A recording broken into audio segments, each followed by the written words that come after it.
when I wrote this article, I interviewed a variety of prominent experts and scientists. Some of them said, this is just science at work. They had a conclusion, they collected data, they published this paper once they came to a conclusion. Other people see it very differently. They see in these conversations a real effort to downplay any kind of lab theory, to downplay their deep concerns at the beginning.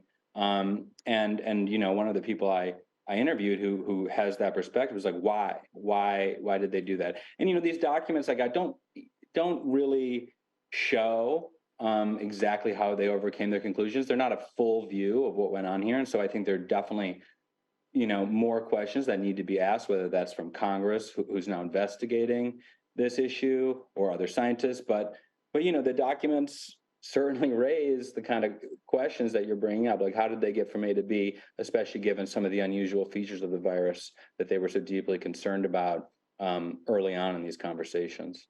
Additionally, it was obviously very difficult for you to gain access to this material.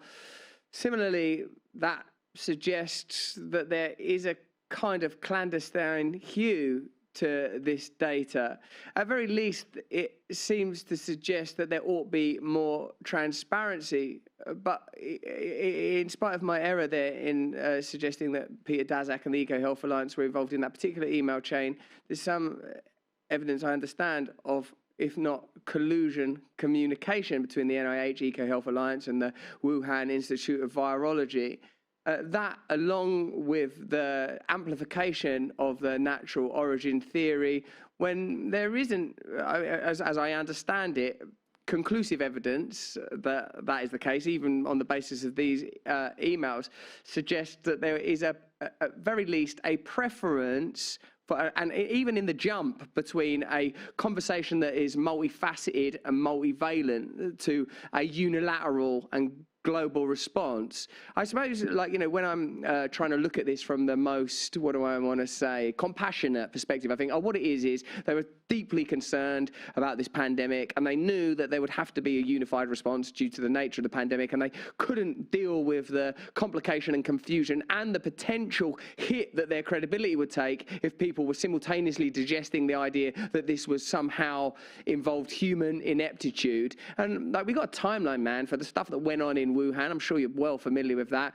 Installing air conditioning units, ripping them out again, all sorts of weird stuff going on.